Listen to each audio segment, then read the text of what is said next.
Scientists lobby NASA for additional planetary defense missions. This is following the mock asteroid impact exercise that they had that ended on Friday, which concluded with a failure. They were not able to save Earth from that impact. This is on space.com by Jeff Faust, just in a few hours ago. They do this about every few years. This year it was the location was New York City. Next year I think it'll be, the next time they have the exercise, it'll be some city in Europe. But it doesn't matter. Basically, they don't have the enough tracking devices, and they don't have enough funds or systems to deflect an asteroid coming into us. Perhaps if they used defense techniques to point them towards hazardous bodies incoming, that would be more feasible for protecting us and even, for example, being successful in these trials. By the way, this exercise was just a tabletop exercise. I'm sitting here shaking my head. I don't understand, because, you know, our Earth has been impacted so many times. You can see through Google Earth the number of times we have impacts. There's at least over 50 in Australia. I don't know how many times Europe and North Africa and, of course, North America have been impacted. They're finding asteroid craters all the time. Two of them have recently been found, one in southeast Egypt, another one in Iraq, and they believe that those happened just about the same time, around 5,000 years ago, and they could have impacted the Earth and then caused quake activity and volcanic activity that brought the demise thousands of years later even to great empires. Famines, droughts, climate changes, social unrest, everything. And it seems that a lot of these impacts and geology changes have been recorded in the Old Testament of the Holy Bible.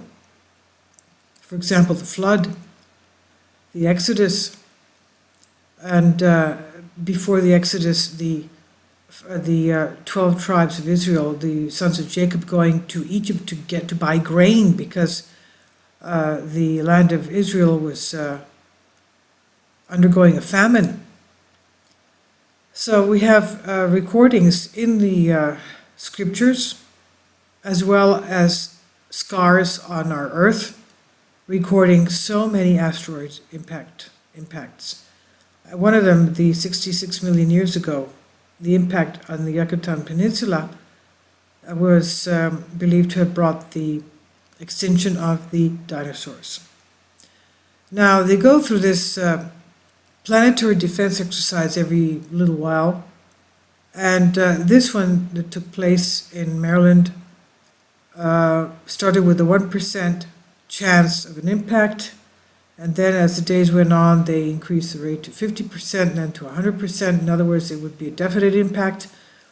And even though it was a desktop exercise between the International Space Agencies and FEMA and other officials, they failed.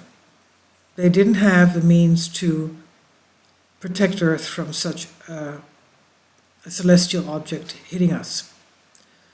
Now, NASA Administrator Jim Bridenstine told attendees of this Planetary Defense Conference, which was from April 29th to May 3rd, that enhanced efforts were necessary to detect and characterize more Earth objects.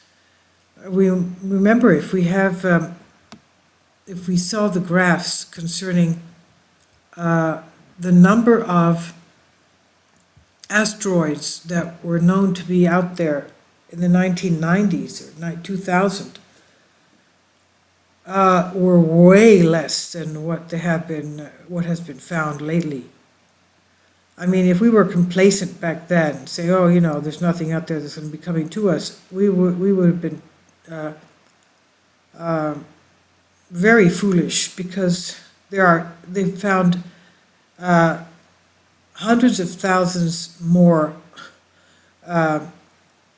hazardous asteroids out there that are there. And how many more are there that we have not found? Now, the scientists used an appearance by NASA's administrator to press him to fund additional missions that support the agency's work in discovering, and that is tracking and characterizing them, these near-Earth objects.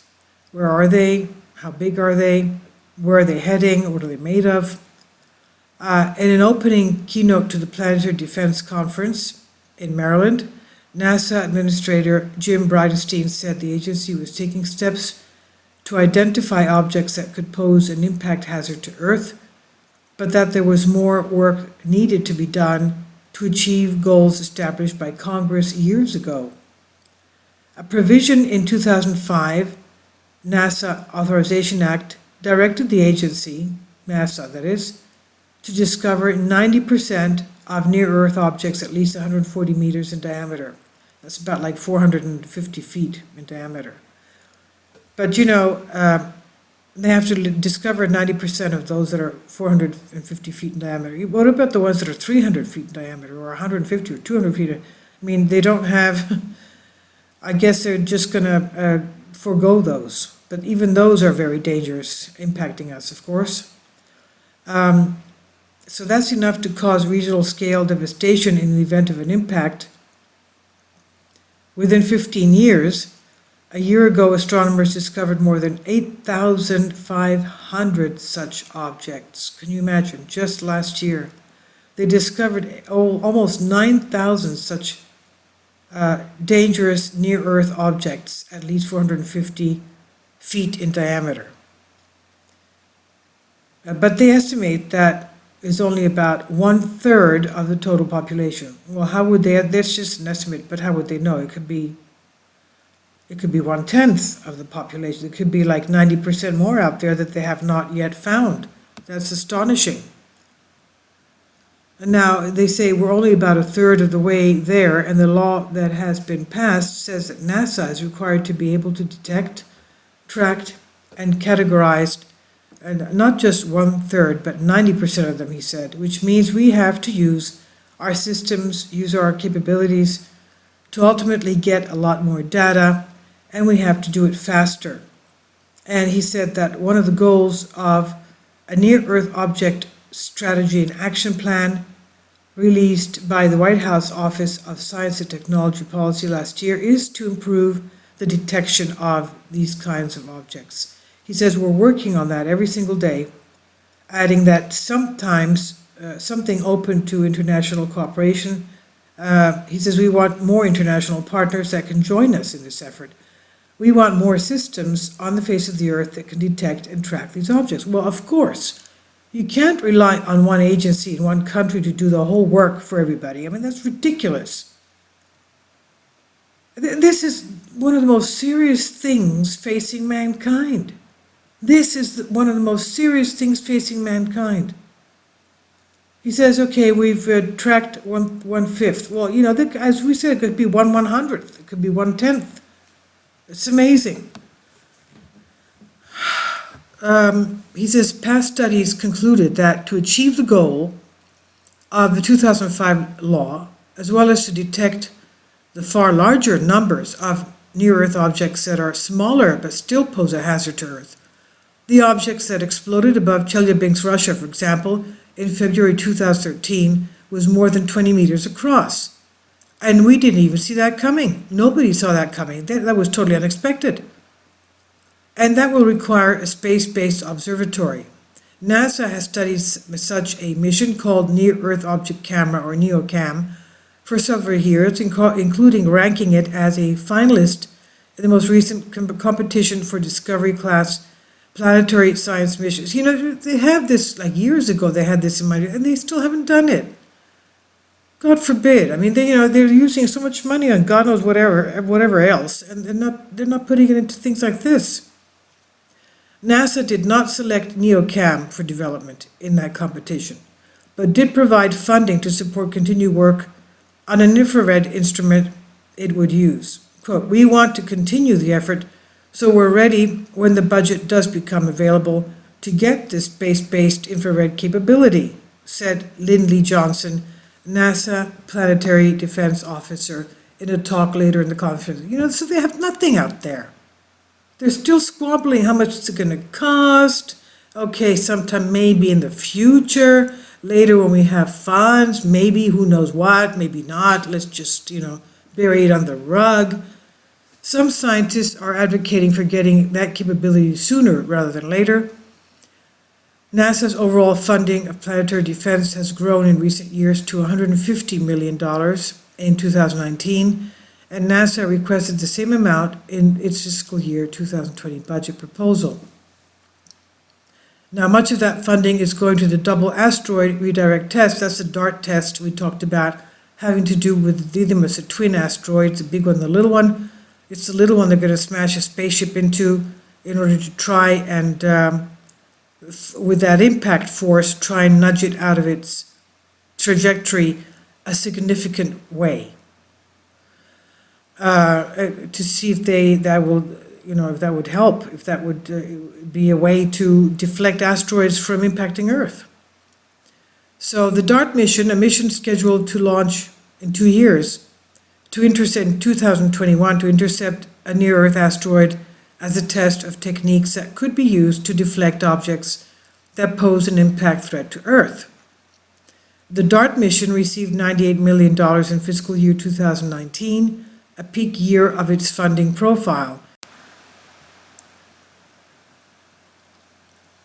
Quote, "Within the NASA Planetary Defense Program, we have a wedge that begins to open up after this year," said Jason Kalirai, Civil Space Mission Area Executive at Johns Hopkins University Applied Physics Lab, which developed the DART, by the way. That wedge provides an opening for NeoCam, mission advocates say, and they believe it could be completed in time to take advantage of the cost-saving co-manifested launch with another NASA mission, and that's the Interstellar Mapping and Acceleration Probe, which is due for 2024. You see how close that comes. These dates come so close to the Apophis approach to Earth in April 13th, 2029. I mean, that's so the time is so limited as to perhaps what Apophis is and what it could be bringing with it as well. Now, meeting that deadline, though, they say would require starting work on the mission as soon as possible. Again, it all comes down to financing and budgets. If they had the money to do this today, they would have started it today, and not 5 years from now. Now, asked about that at the conference, Bridenstine said he was interested but did not commit to a specific launch date. He says NeoCam is on the agenda. He noted that NASA currently has a limited space-based capability in the NEOWISE mission, a repurposed infrared astrophysics observatory. He said that he would talk to Thomas Zurbuchen, Associate Administrator for Science, and Lori Glaze, Director of agency's Planetary Science Division, about ultimately how to get the funding and fielding. Again, it's the funding. It all comes down to the money. That's why it's important for them to have the international, committee and scientists and funds. Now, others at the meeting pushed for a mission to the near-Earth asteroid Apophis. As we said, the Apophis is coming 2029. The exercise had to do with an asteroid impact dated 2027. So you can see how closely the whole thing resembles an Apophis impact. Near asteroid Apophis, which is bigger and huger than the Empire State Building, will pass close to Earth April 13, 2029. Over 2 million people will be able to see it with their naked eye. If you see my video before this one, It'll be it'll be as close as our satellites are to Earth. That's how close it'll come to us. And that flyby, they say, presented a unique opportunity to study the asteroid that could be done outside of existing planetary science programs. And Bridenstine had a response to that proposal. It came up in the question and answer session. He said it's awesome. Now, in a brief interview after his speech, he said he supported in general the concept of having a budget line devoted to planetary defense missions, rather than having them compete for funding within NASA's existing planetary science budget. He said it's not a bad idea, and he noted he would need to first discuss it with the White House Office of Management and Budget, of course. Now, Bridenstine's speech at the conference devoted to planetary defense, he did discuss the agency's exploration plans, including the goal of landing humans on the moon in 2024.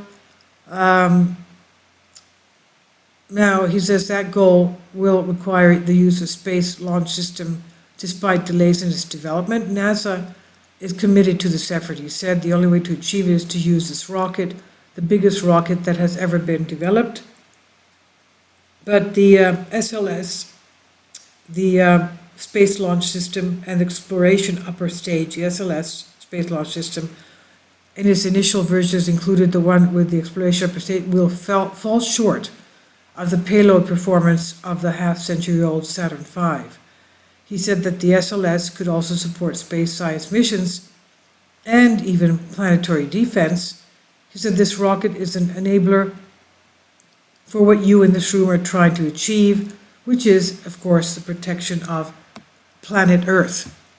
Achieving the 2024 goal announced by Vice President Mike Pence last month requires additional funding, of course. Bridenstine previously said he would work with the White House to develop a revised budget request for fiscal year 2020 with the additional funding needed. So it all comes down to funding. And he also said it's time to get serious about asteroid threats.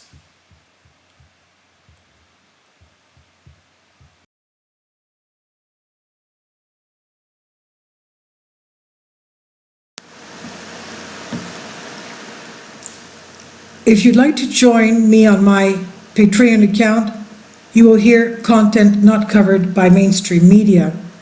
These riveting stories will be based on my research, and I will state my opinions and give my personal insight on diverse and controversial subjects and world events not covered by mainstream media, and not supported by YouTube guidelines. So whatever I have on my Patreon, most of those will not be on my YouTube channel. Please consider becoming a member today. More of the most significant and important videos will be on my Patreon channel. Your support helps me to continue my research and keeps this YouTube channel alive. And we depend on your support, your generous charity, because we help economically challenged families here in Athens, Greece, in Kapota, and we also help the young generation with university tuition and the community around our church. Thank you.